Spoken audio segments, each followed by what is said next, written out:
Yeah. We recorded on a Monday last week, and Yeah. now we're gonna record on a Monday again. Yeah. Trying to think about the last time that actually happened. All right, you know what?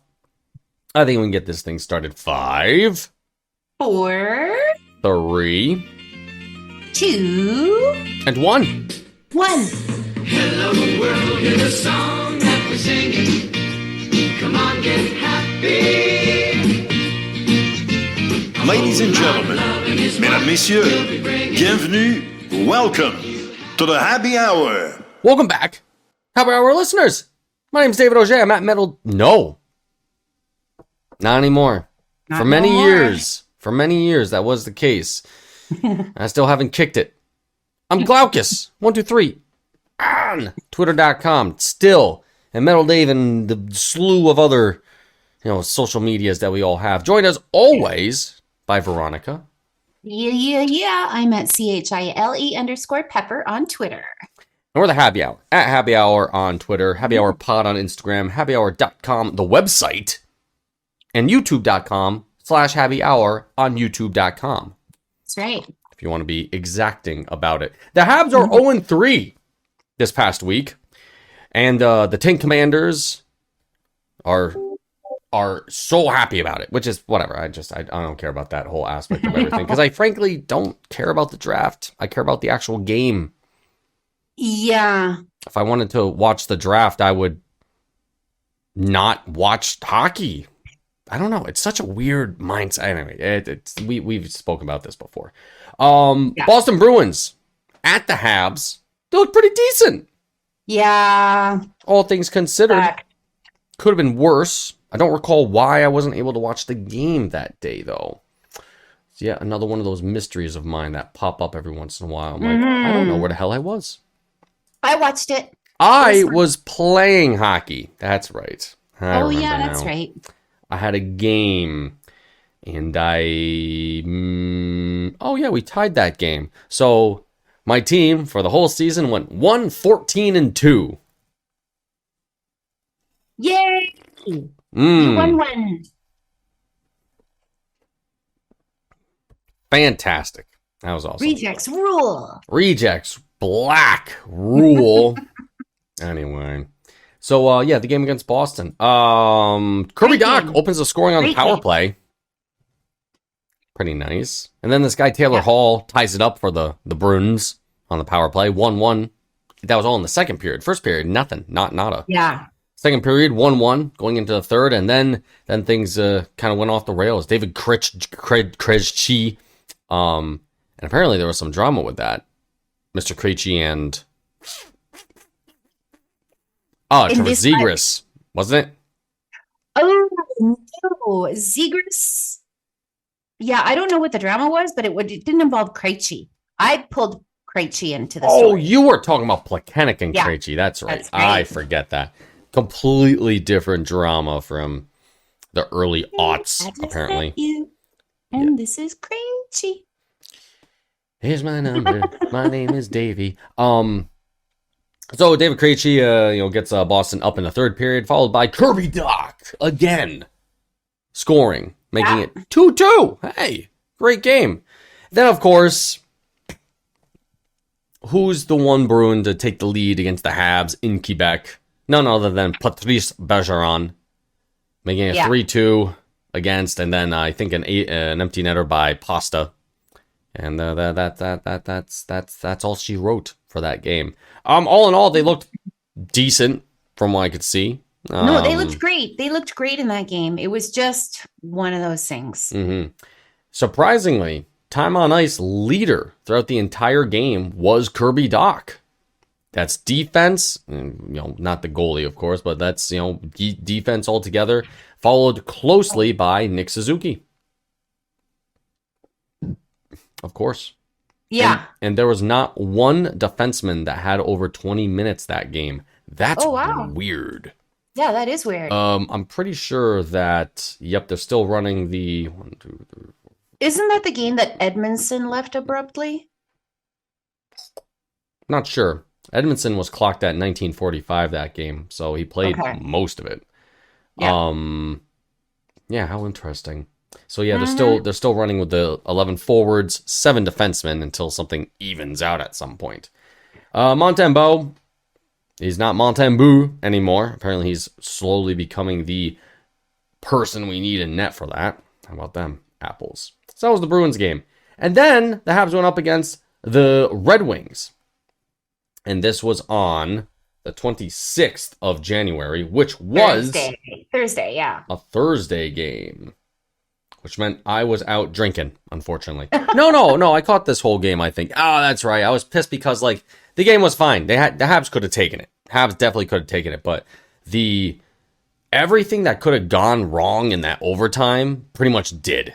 Yeah. Wasn't it Rem Pitlick that was on the breakaway and just couldn't convert, and then the counterattack meant that that was so that was so disappointing, because that was a really the Habs again played a really great game. It was a good game. Oh, and that's right. So Bobby, no. So Michael Rasmussen opens the scoring for Detroit, 1-0, unassisted. Don't remember that goal, come think of it. Yep, and this was also Jake Allen's return to the lineup. Right. So he's back. And first shot of the game goes in, and everyone's like, Jake Allen, oh my God, what's happening? So it's like, whatever. Granted, didn't have to cry about that too long, since Michael Pezzetta gets it in. Assisted by Raphael Harvey-Pinard and Belzile. Alex Belzile, of course. I was going to say Michael Belzile. Not his name. Not even close. Not even his father's name. I checked. No. Oh, really? Okay. No. What's his father's name? Michel? Okay. I have no idea. Probably like Rodrigo or something. Rodrigo Belzile. Perfect. Nailed it. Yeah. Jonathan Bergeron opens the scoring in the second period on a power play. Oh, yeah. Wasn't there a string of weird calls in this game, or am I getting this mixed up with the last week? Yeah, I think he could. Yeah, I think they're blending into each other. Yeah, because the officiating is so spectacular every game. It's just like, I don't remember what the fuck happened. Regardless, 2-1 Detroit, and then what happens? Raphael Harvey-Pinard gets another. Oh, he gets that's right, a shorthanded goal. I remember that now. Gets himself a shorthanded goal. Ties it up. Unfortunately, it was followed up by Oscar Sundqvist in the second period. Again, this is all stuff in the second period now. 3-2 Detroit, followed again Raphael Harvey-Pinard, getting his third of the season with the Habs, ties it up 3-3. Now, hat trick watch for Raphael Harvey-Pinard, and that would have been quite interesting, because earlier this month, while he was playing for the Rocket, he also netted a hat trick. So I got to thinking, who was the last player to get a hat trick in the AHL, get called up to the NHL, and get another hat trick in a game in a month? I couldn't think of it. I was really hoping it was, and they really did. For instance, Martin St. Louis started Raphael Harvey-Pinard on the power play. Wasn't there like a 5v3? Yes. There was like a 5v3 or like a 4v3 at some point. We had power play. We ended the third with a power play. That's why I was so not happy about that, because we had one of those 4-on-3 to start the and then we couldn't convert it, and Harvey-Pinard got a shot, a good one too, and just didn't go, and that would have been awesome. Anyways, Habs lose. That's pretty cool, I guess. Mike Matheson leading the time. Yeah, Mike Matheson leading the time on ice for that game at 26:39, followed by Nick Suzuki's 24:36. Woo! Riding Suzuki. Holy crap. And Jake Allen's back. So that didn't work out for the Habs. And then it did not work out for the Habs on Saturday night. This game I missed also because I was in Glens Falls watching Le Lion de Trois-Rivières getting killed by the Adirondack Thunder. Oh, shit. Yeah. Trois-Rivières, or Trois-Rivières, rather, have themselves, is it Brett Stapley, I believe, is the one player that's a prospect for the Habs, and also a Joe Verbetic, who had some time with the Rocket, but was down in the CHL this past weekend. So that's right. Alex DeBrincat, 22 seconds in, bam, Ottawa, 1-0. We don't have to recap all the goals, do we? No, sure we do. Claude Giroux, of course. 2 in 1 period. Almost within 2 minutes of each other. Power play going to regular, 3-0 Ottawa. That was in the second period, mind you. Third period, Mathieu Joseph, and then Derek Brassard, of course. Oh, that was a shorty too, Matthew. Oh, I'm glad I didn't watch this game because I hate that shit.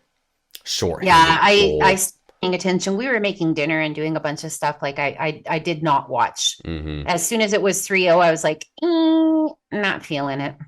And look at that. We finally had like a legit lineup together too. 12 forwards, 6 defensemen, and they got fucking annihilated. Killed. By Nick Ottawa. Suzuki, -3. Arbor Jacki, -4 that night. Not great. Hey, boy. David Savard, -3. Though, this was also the debut of Owen Beck.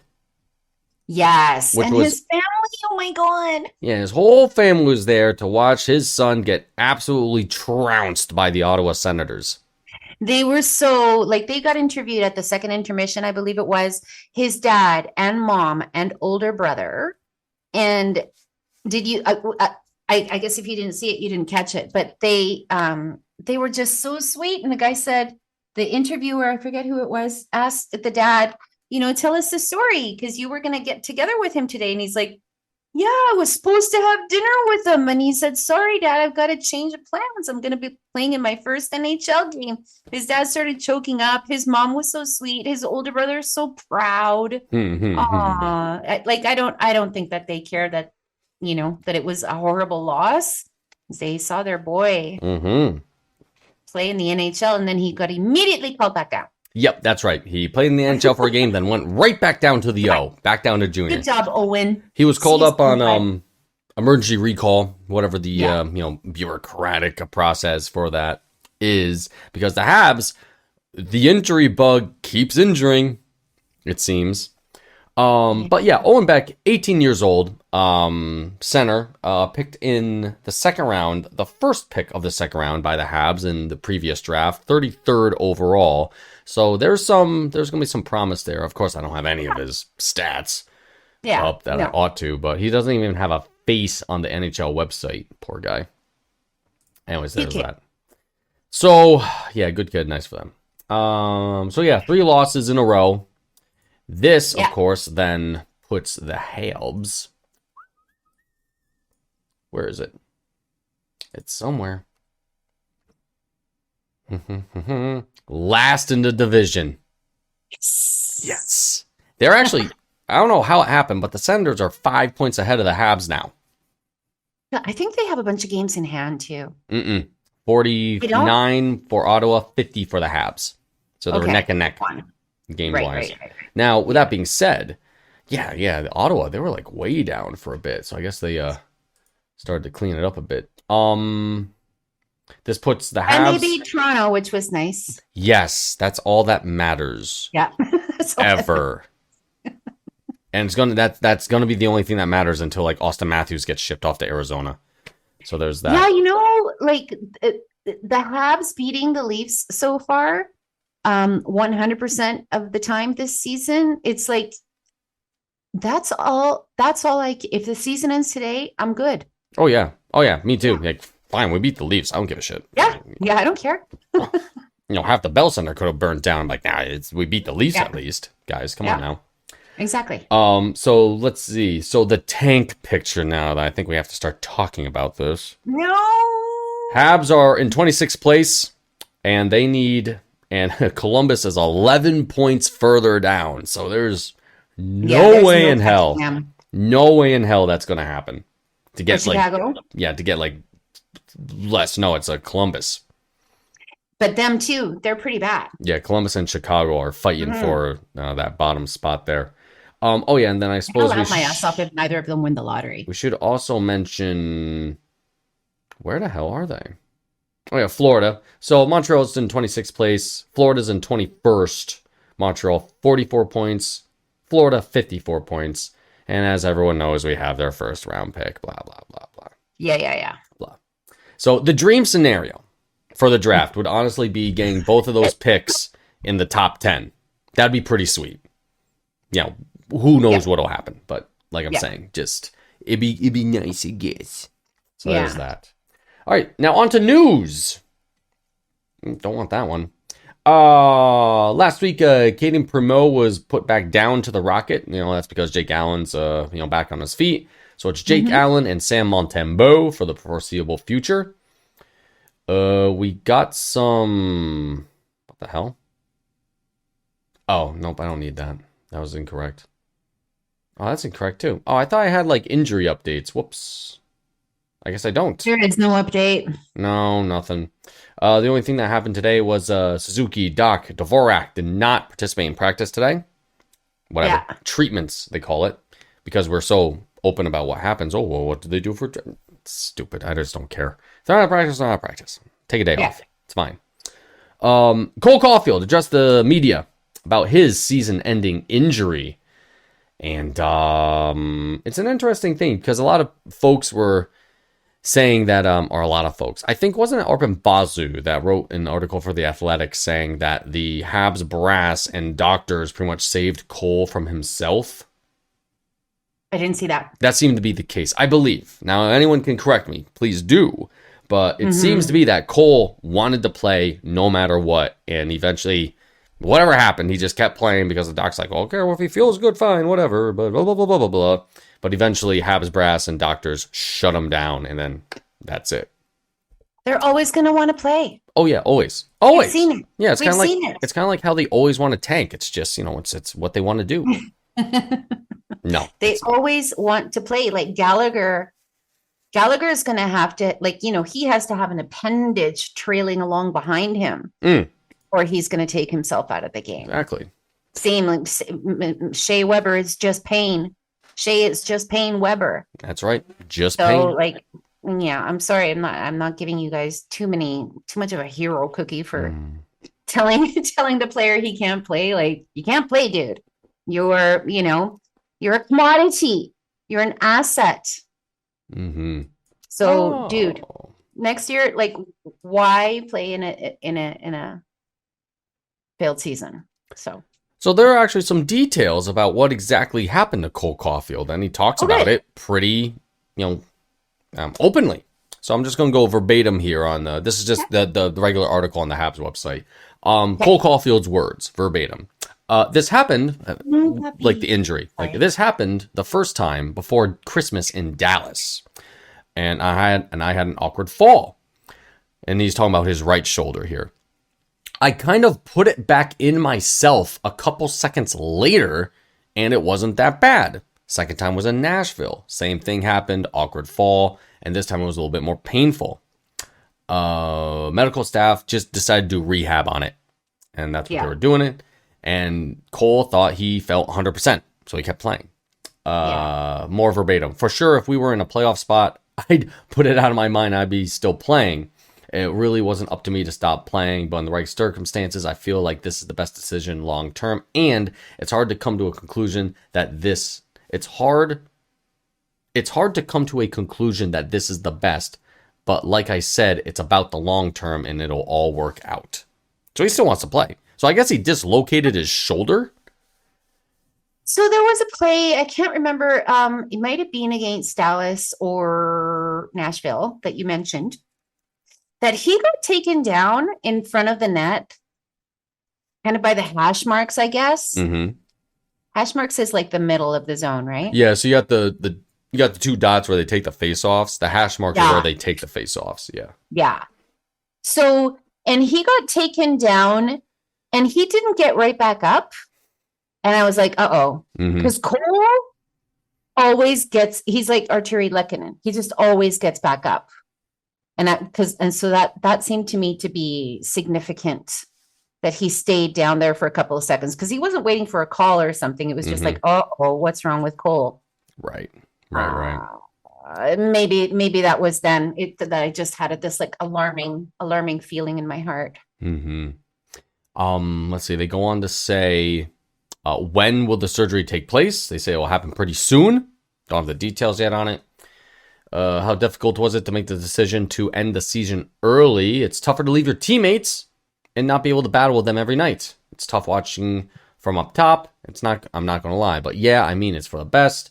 I think the future down the road will be good and it'll all work out for sure. It's tough to end your season early. Caulfield on how certain he is about coming back at 100%.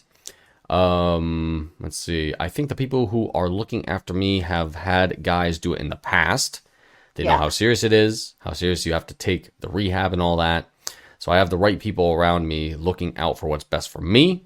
I think having my trust in them, I know I can get back to 100% and I'm still going to be the player I am and hopefully a better one. Scene. So, Josh Anderson, Yes. when he was talking about it, this was before Cole talked to us, but he said that he told Cole, look, I've had that same surgery and now my new shoulder works better than my old shoulder, like my good one, you know? So, and Cole, like I've said before, like he's just a little baby, like they're just made out of like rubber and they just bounce right back. Oh, and, yeah. well, yeah, his little bones and they're all going to mend and he's just going to come back better than ever. It's not that he has little bones because he's short. He's oh my god. He's taller than I am. Yes. Let's see. So okay, we're talking about some more stuff on Owen Beck. Forgot to mention his junior stats. Just got them. He's playing for the Ontario Hockey League, the O, as I say, Mississauga Steelheads. 44 points in 37 games. 19 goals, 25 assists. Well-rounded there. Almost. And so over a point per game in junior, so why not call him up? There it is. Yeah. And then he is customarily sent back down. Yeah. He played almost 10 minutes. Yep, he played almost 10 minutes. And was a -1, which is, that's okay. Better than some of his teammates. Yeah, it'll get better. Yeah. And that is a lot of the Habs stuff I had to talk about today. Not a whole lot going on. Just lost a lot. That's it. I guess the only other thing, though, to mention is the next... Pick up a point, though. Yeah, the next game. Oh, rematch against the Ottawa Senators tomorrow night. I think I can actually watch this game. Yeah. Yeah, on a Tuesday, because all the rest of my hockey games are on Sunday nights, because our one lady player, our Division 1 lady player, cannot play Tuesdays. So all our games are on Sundays until the end of the season, which is in March. Wow. Yeah, have more than a few games, and plus a bye week because of fucking Super Bowl. Oh, and we didn't mention that Kirby Dach. He fucking took somebody down. He got in a fight. Fight. Oh my god! Yeah, against Detroit. Yeah, that's why I put out that he's a Swiss Army knife. Like, what? Now he's fighting too? He murdered that guy. Yeah, I completely forgot about that. Oh my god! Who was it? It was embarrassing. It was embarrassing. Oh my gosh! It was somebody pissed him off, and then he was just like, "I don't think so, dude." It was Andrew Kopp. That's right. Andrew Kopp is a grown man. When I say grown man, like 27, 28 years old, grown man. Mm-hmm. If I'm right, actually. Am I Kirby's dumb? 21. Andrew Kopp, 28 years old, an Ann Arbor, Missouri boy, got his freaking lunch served to him by Kirby Dach, who's like a child. I mean, a tall child, mind you, yet still a child. I mean, it was putting up with your shit. Oh my god, that was a bad one too. Because I was like, I didn't know Kirby Dach. I know. It's like he's like that. He's kind of like every other white mass murderer. You just don't see it coming. Kirby Dach, great hockey player. Didn't think he was going to murder 12 people one night. No. Oh, there it was. But he was so innocent. Yeah. Exactly. Yeah, I'm looking at some of the Google results and saying this is so unexpected. Kirby Dach. I know. Drops. I was just like, good for you, Kirby. I remember saying, what a cop out. That's funny. Yeah, it is pretty funny. Wow. Yeah. So then, not news, but that whole, I don't want to talk about that whole Zagreus thing because I don't, who the hell knows? Hmm. But it reminded me of the Canets with Krejci that time. And one of my followers, really cool guy. He's not on Twitter much, but he's always like has just amazingly good input. Sent me the clip of that time that I'm talking about. Krejci lost his mind. There was something that Plekanec said, and then not only did he say something, but then he just let Krejci just get himself a penalty. Like, just Yeah. like stood there while they let, he let him jostle him around or something. But what did Plex say to him? And also, sorry, Hmm. their animosity goes way back. Like they're compatriots. They played on the same national men's team. Yep. And Czech these Republic, both guys of them. hate each other, or at least Krejci hates Plekanec. Plekanec's just laughing at him. But yeah, it's like who knows what he said, but So that incident was in King of trash talk. 2009 to Yeah. start. I'm reading an article from 2014 for the Sochi Olympics where they were teammates. Mm-hmm. And verbatim, Krejci, we're not close. We don't hate each other either. You don't say, oh, yes, you do. We just get along like real professionals. We don't cause any problems. When I play with him on the Czech team, I like to have him on my team. But when I play against him, well, I hate to play against him. I miss Plecky. Yeah, you always hate to play against good players. That's what it is. I'm sure he's trying to be better than me. I'm always trying to be better than him, so that's what it is. Mm-hmm. Okay, Plekanec, who checks in at 5'11", solid 198. Weird. They don't have any. What was crazy for me was they showed my friend, I forget what his name is. I don't want to get it wrong, but I believe it's he sent me the clip of that game, of that ensuing power play in which David Desharnais scored a goal. And like it was just like, wow, it's like Markup, like Kenneth Desharnais, Subban, like just how, remember, like that wasn't so long ago. No, it wasn't that long ago. No. It's just so different, the complexion of the team. Oh yeah, it's absolutely, yeah, it's a completely different team for sure. Like it's just like it was just like wow, like this is like watching footage from the 70s or something with all these names that they're talking about, but it's just like it just happened. Yeah, it's literally just the previous generation of Habs, and now we have the new one here. Yeah, Just nice. New look Habs. Yeah, I'm trying to see anything else about all of that, but I can't really see it. Man, back in 2014, they were old, those guys. Krejci's still playing? Is he? Is he actually? I don't know. You mentioned him. Did he play on Tuesday? Oh, Or whenever it was that they played Boston? I think 36 years old. Krejci, yep, has a salary. Active?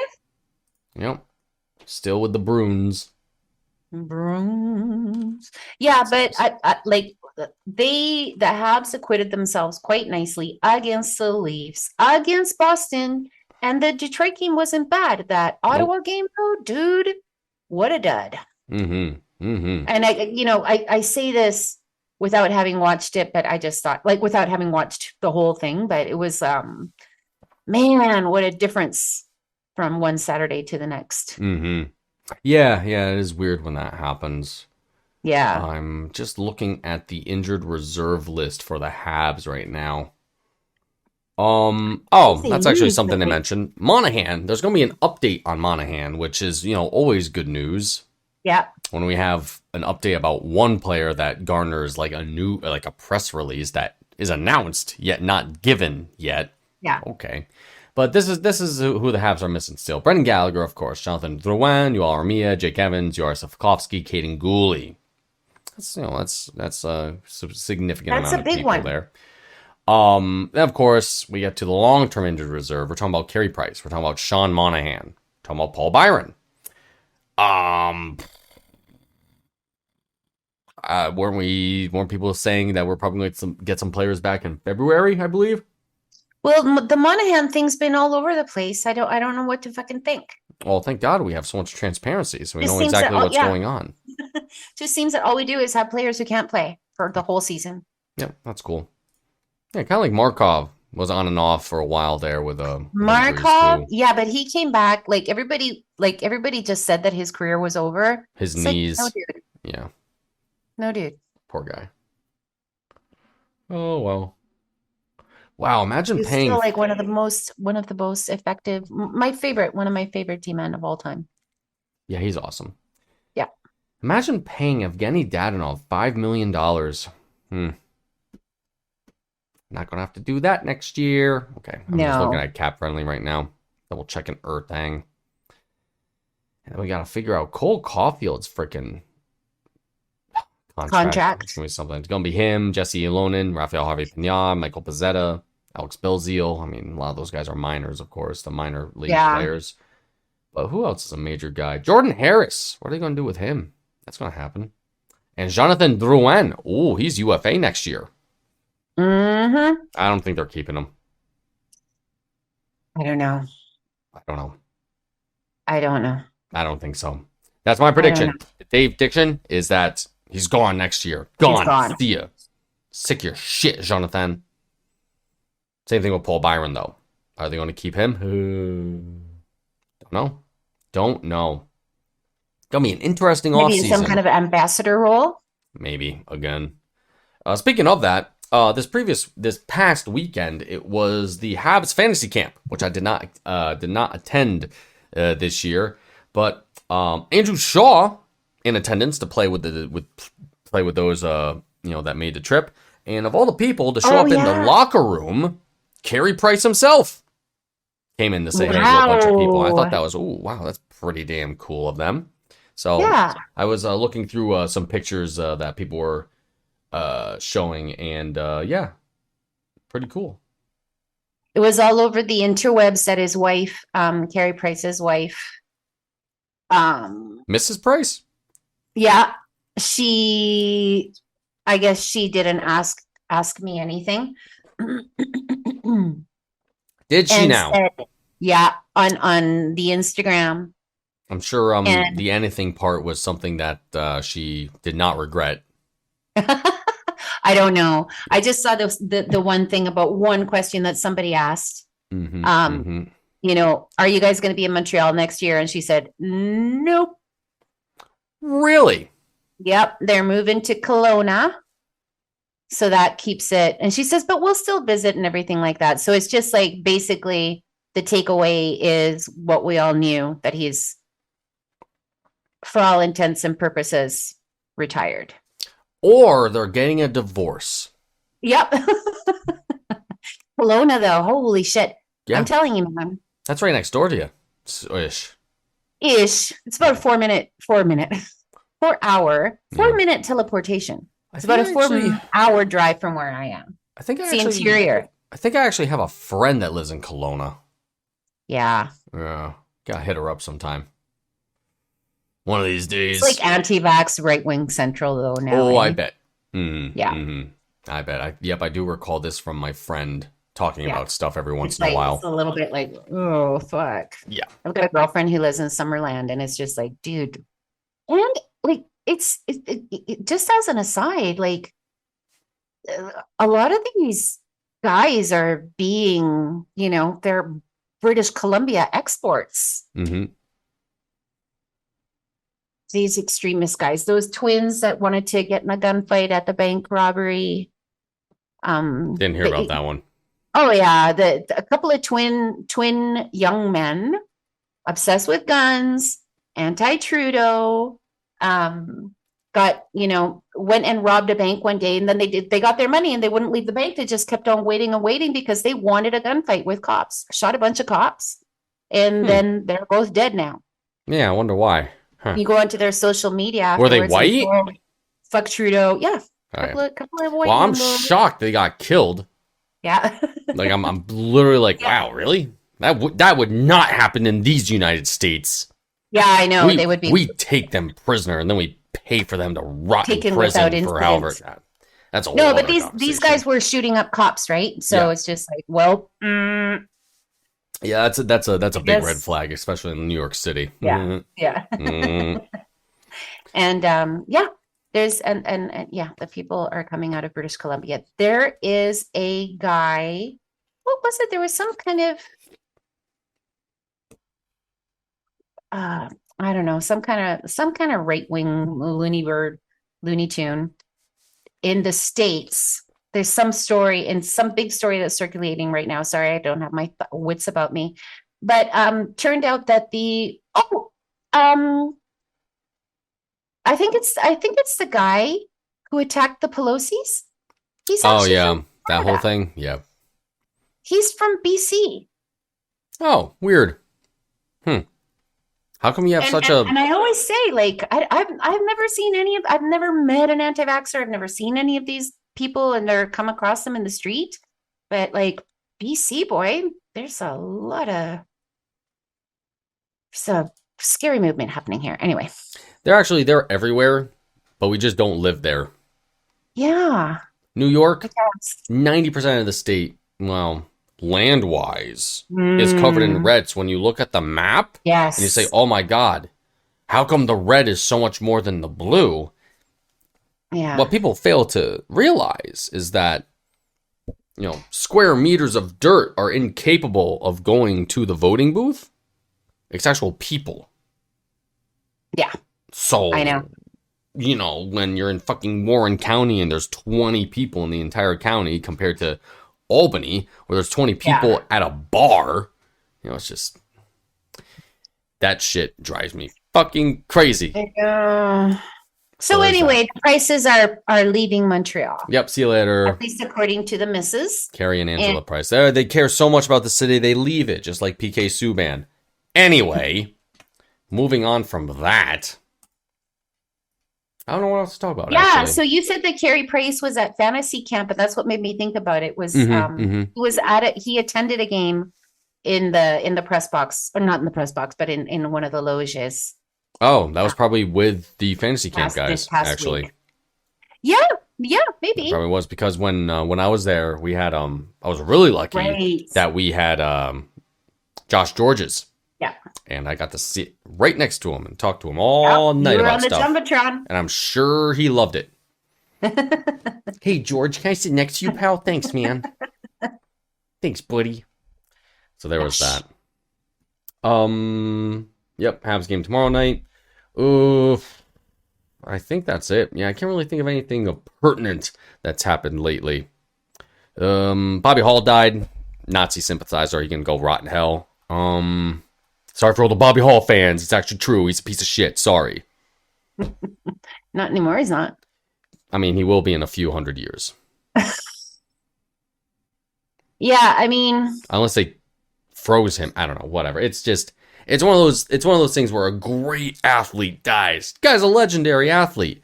An utter contemptible piece of shit outside.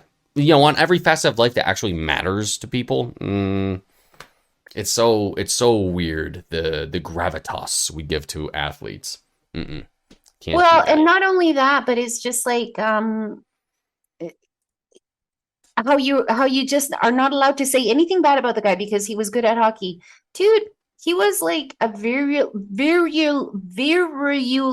I can't say that word. Virulent. Like, virulent. Alcoholic. He had a problem with booze. He couldn't handle his booze. He had a problem with violence. He couldn't control himself. He had a temper problem, obviously. But like, you beat up women and then you assault a cop because he's trying to stop you from beating up your wife. And apparently the wife, when she said in an ESPN, anyway, the whole thing is, yes, he was obviously very good at hockey. I have no feeling for Bobby Hull at all. It was before my time, obviously, but everything that I've heard about him since then, it's just like, if you're going to speak about a deceased player, tell the truth. Just tell the whole story, because if you're eliminating that other part when you're talking about his legacy, that's it's almost like censoring. That's not the whole story, Mhm, right? mhm. Like even his organization did not let him be, one of the ambassadors of the team. He was deeply problematic as a human being. Very, and like, all the cruel, racist, Nazi, fucking misogynist, violent shit. That's, you can't ignore that part about the guy. Typical white dude. Yeah. So As one I have does. no allegiance to him. I just not going to say anything. I just, what the hell am I going to It's say? the I only don't big shit about news that thing hell. I could. Yeah, it's the only big news thing I thought of. I was like, oh yeah, that happened. Oh yeah, there was a trade. How's your son taking Bo Horvat going away?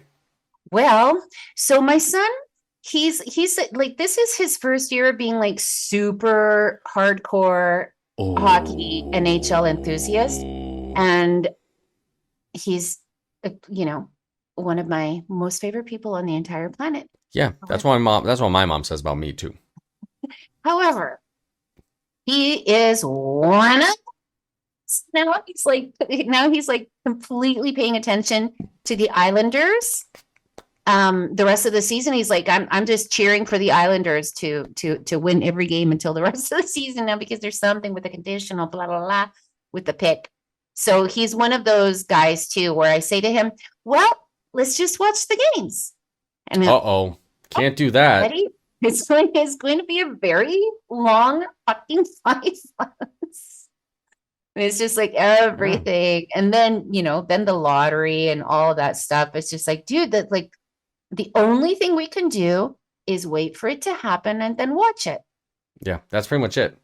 That's it. The amount it's a grift. Yes. It's just I hate it. I hate it. I Like, hate the it's draft. like, getting into the community and everything. But I told him to don't read the replies, and he's like, I've got to look No, at you Twitter. don't. I've gotta No, look you at don't. Twitter. There was I'm no like, there was I no don't get old. like there is no sane conversation on the internet. I don't care what anybody says. There's no nothing like that. Nothing like that. Yeah. Well, they did mention the first round pick. And that got me thinking like, oh, it's conditional. Is that going to change the odds for the Habs? And I don't think it will actually. They say it's top 12 protective. When they say top 12, I always get confused because I'm like, top 12 as in if the pick is one of the top 12 for the lottery, like the worst, is it protected? Or do you mean top 12 as in like the team's going to be in the playoffs? Right. I don't know. Exactly. And I'm sure it's an easy thing to answer. Just I look around and I can't find a straight answer about it. Oh yeah, I'm on Cap Friendly. 1 second.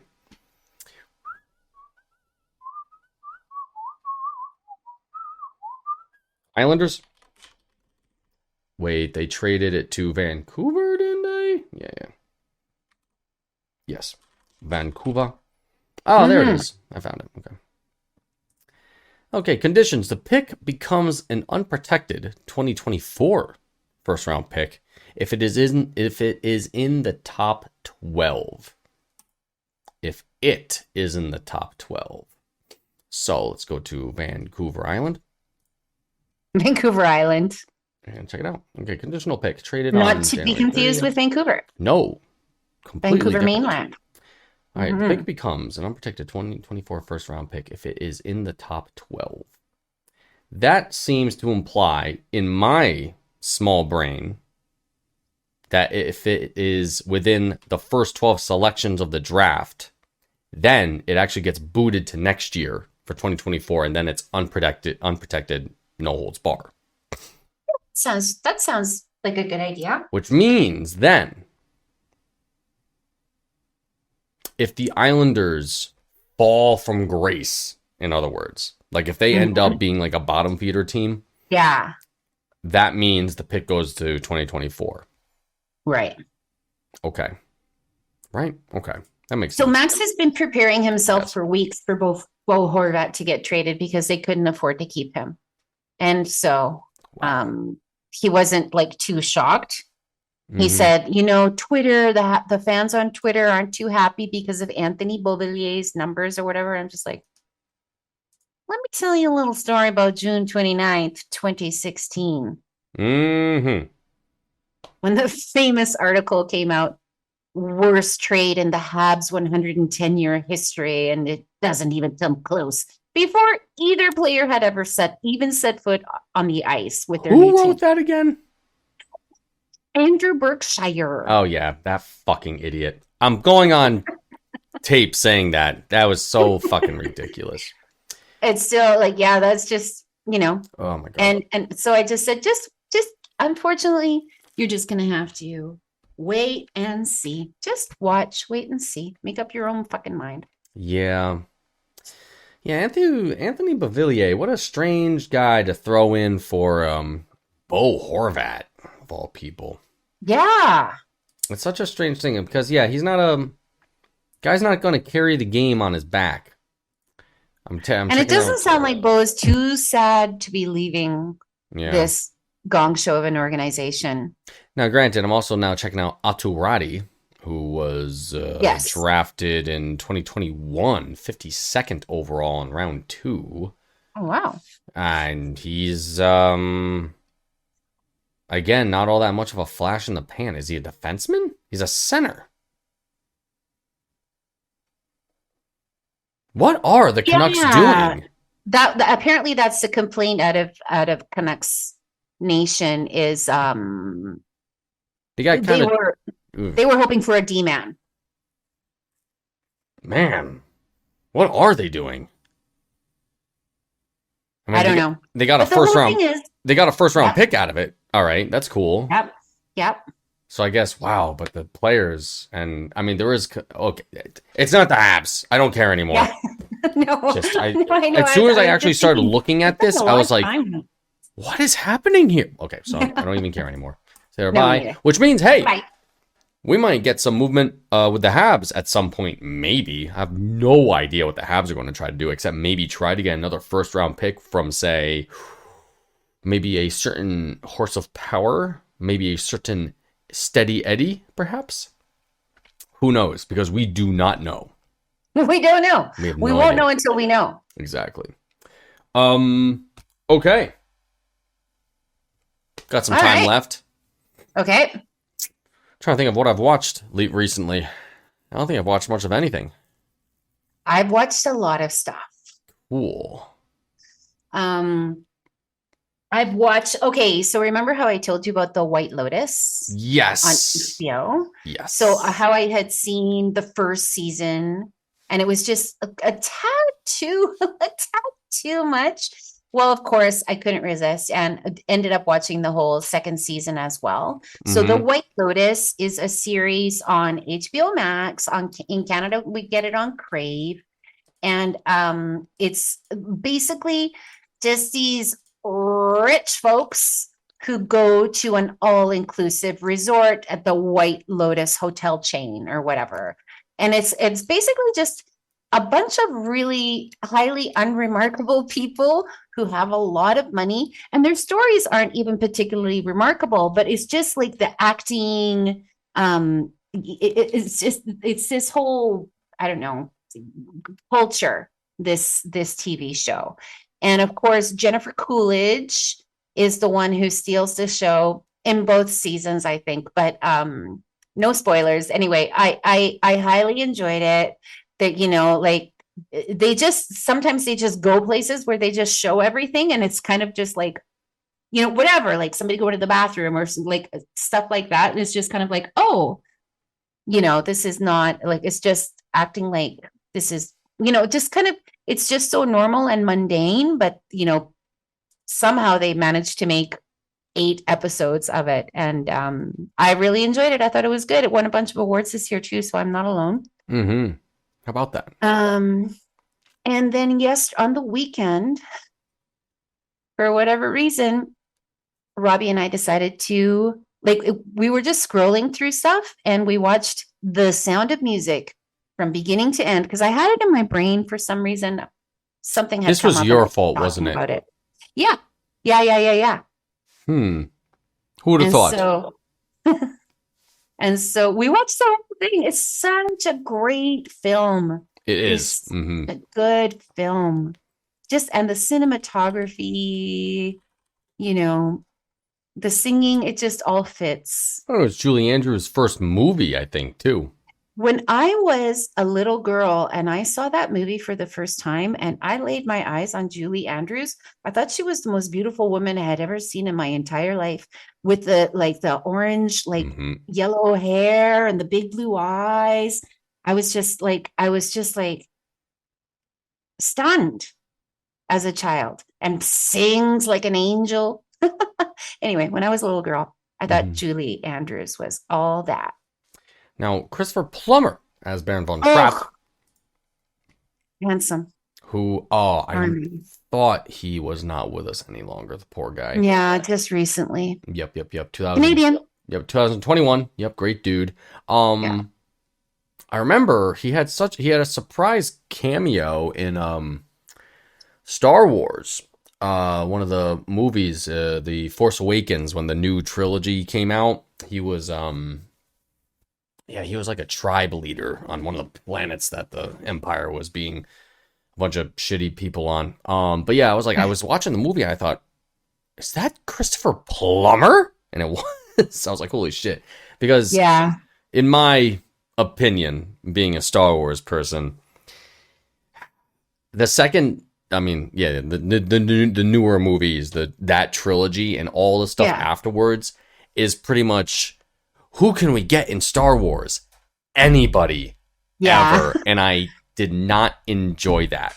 It's kind of like, who knows who in Hollywood? Oh, you want to be a pilot? Oh, you can come in for 5 seconds. And it's just like, I get it's fun for actors that grew up with Star Wars. Of course, if someone's like, hey, you want to be an extra in fucking Star Wars, even though you're like an A-star actor. Like that was the whole story with James Bond. Connery? No, the newer one. Pierce Brosnan. no. Daniel Craig. Craig. Daniel Craig was a stormtrooper in one of the scenes. No lines. Oh, really? Yeah, he was just a stormtrooper. How do we know? Don't stormtroopers wear a He was mask? credited. Oh, wow. Daniel Craig, stormtrooper. That's hilarious. And also in The Wow. Mandalorian, who was one of the scout troopers in the Mandalorian series with Baby Yoda, Jason Sudeikis.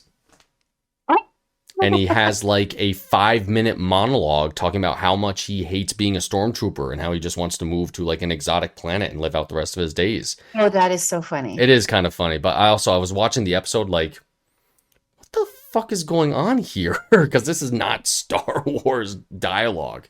Of course, it was Jason Sudeikis. That particular episode, directed by Taika Waititi, as well. Wow. Of let's see, just to remind you who he is. Director from New Zealand who directed Jojo Rabbit. Oh shoot! If you haven't seen Jojo Rabbit, you ought to. It's on my list. I have to be in the right space. Just take Hitler Youth, make it a comedy. Okay. It is a big satire on the whole, like what Germany Okay, tried I did doing. not know that. That's Yeah. Kate Blanchett, isn't it? No, that is Scarlett Johansson. Scarlett Johansson. Yep. The other one. Yeah, yep. Who else is in Okay. that? That movie is chock full of people, though. Yeah. I can look that up too, actually. But it is And a fantastic film. It is sad, but also very, very good. Scarlett Johansson. Sam Rockwell is in it.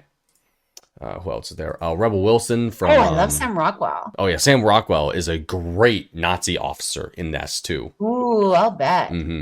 Oh no, he's kind of like, so the Hitler Youth kids. They kind of go to like Yeah. a camp out in the woods and learn how to be great Nazis and fight the Jews, all that stuff. And Sam Rockwell is like their they're not troop leader, but like the dude that makes sure everybody like doesn't blow themselves up. Okay, yeah. Like whoever's like, if Yeah, I'm, their commander. yeah, I'm thinking of the Boy Scouts. Like, who is the dude at the top who was like, okay, kids, I'm not in the front lines because I have a bum Boy leg. Scout leader, I think they're just Something called. like that. He was like their Yeah. Nazi leader guy. Yeah, And yeah. and so shoot, there was a great end to this. I can't think of it now. Oh, sorry. He is I'm trying to think of the historical person that they're imitating with him. Nibbles. North Africa. No, we're talking about Ern Rummel. He was kind of like the Rummel of this because Rummel was not a fan of Hitler, and neither is Sam Rockwell's character. Ah, interesting. It is a very interesting thing, and the whole comedic shtick of Jojo Rabbit is it follows the one kid, Jojo, who is kind of shunned, short, not very, Aryan Nazi material, you know what I mean? And so the other kids make fun of him. And so what he does to cope with that is that Hitler is his imaginary friend. And he's always like, come on, Jojo, you can be a good Nazi if you put your heart into it, and blood, and guts. Oh my God. It is so incredible. It really is. Yeah. It is a great movie. And you mentioned Jason Sudeikis. We've got a new season of Ted Lasso coming in the spring. Right. That's great. Great for me. Oh. Spring goes from March to June, so who knows when, but in the spring. That actually makes me think of something else. So yes, new Ted Lasso, of course. Thank God. That'd be amazing. Yes. But there is a new show on Apple TV Plus that Shrinking with Harrison Ford that I want to watch. I'm probably going to start it tonight now. I just thought of it. Wait. Well, I will too. Okay, good, great. Yeah. It was either that or play this video game that I've been playing for fucking ever. I've literally clocked 530 hours on it just recently. Wow. Way too much time for a game that I honestly loathe. I hate playing it. I have to beat it. Damn it. I don't know. I don't know anything about the show Shrinking, like anything about it, other than it's Harrison Ford. And last week, Brett Goldstein was on the Colbert Show. Oh. Brett Goldstein of Ted Lasso, Roy Kent, he's a writer on this show. Oh boy. And so he was on with Colbert, and he said, we were all just sitting around kind of having a laugh, and said, why don't we ask Harrison Ford if he wants to be in it? And he said, so, we said, okay, let's ask Harrison Ford, and then we can say, hey, we asked Harrison Ford, and have a funny story or whatever. And then one day Harrison Ford calls him, and he has a message that Harrison Ford is calling him. He's like, oh, whatever. And so he doesn't call him back. And then somebody else calls him and says, did Harrison call you? And he's like, yeah, I guess he did. And so then he calls him back. And then Harrison says, can we let's meet up on Saturday to talk about it. And Brett Goldstein says to him, oh, I'm sorry, I've got a gig that night. I can't make it.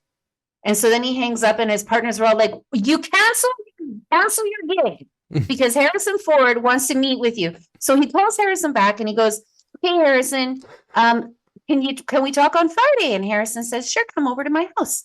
I'll make you dinner.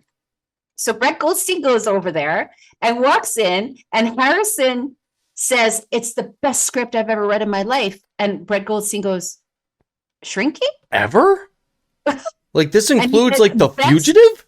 Best dialogue I've ever read in my life. And so he looks down at his table, and he sees that Harrison Ford's got all these scripts spread out all across, and he's like, oh, he's got us mixed up with somebody else. So he points at it again, and he goes, Shrinking? And he's like, yes. And he goes, okay, do you want to be in it? And Harrison Ford's like, yeah. That is. And Brett's like, okay, great. And then Harrison goes, is that business done then? And Brett goes, totally. And he's like, isn't that a story? Isn't that a great story? Harrison Ford is 80 years old, this man. Wow. And I am, and he has his ear pierced. Love that, man. Yes. So, okay. He's with Calista Flockhart too. What I'm trying to look up though is just what was the last thing he was in? That's what I'm trying to figure out, like the last movie or show or whatever. 1920. I've seen him recently in something. Oh, he was in a Western television series on Paramount Plus, and he fits that pretty well. Wow, yeah, that's television. Let's see, but for movies, last movie he was in was those are documentaries. Oh, he's in the new something romantic. He's in the new Indiana Jones movie that's gonna be coming out. Oh right, yeah, a little movie. Of course. Yeah, a little movie. Oh my god. He was in the Call of the Wild 2020, based on the book. Of course, him and a dog, which I don't know how well that. Yes, that's the one that I'm thinking of actually. Of course, the Star Wars films, and he was in Blade Runner, the new Blade Runner, of course, as well. Right. But not like, we're talking like 3-4 movies, but now this is gonna be like a Apple Plus TV series, and I'm like, I've never seen him in a TV series before, so I'm like, I'm really looking forward to it. Yeah, that's something else. Yeah. And thinking of Raiders of the Lost Ark too. Oh, also, I think I'm gonna go watch that in the theater. Oh yeah. Whenever the Indiana Jones movies come back in theaters all the time, I'm like, I have to go see it. See it. I saw many years ago they had Raiders of the Lost Ark in the theater. I'm like, this is great. This is incredible. It's the music, incredible. Just the punching the Nazis. It holds up. Bam. It belongs in a museum. Which has different connotations today, but no, he's overall a solid dude. I've always liked Harrison Ford, and he hates Star Wars. He is so glad he's out of it. I'll bet. He was never into it, and hated Han Solo, the character, hated playing him, and it breaks people's hearts whenever he gets in like a late night TV show, and someone's like, tell us about Star Wars. He's like, I'm done with it. He's a cranky old bastard. I'd rather not do that anymore. Yeah. And then, and that always makes me think of whenever Mark Hamill does his impression of Harrison Ford, and it's so spot on too, because Mark Hamill, he's like a voice actor usually whenever he's not doing acting and whatnot, and he's just so great. Just those two, man. He's great. Yeah. Star Wars put them up, and thank God, because they're still around and doing cool stuff. Yeah. But now I have to go at the end. Yes, you do have to go. Okay, so bye everybody. What's up? Goodbye. Yep. See you later. Bye. Hang on for another minute, and you're good. Yeah.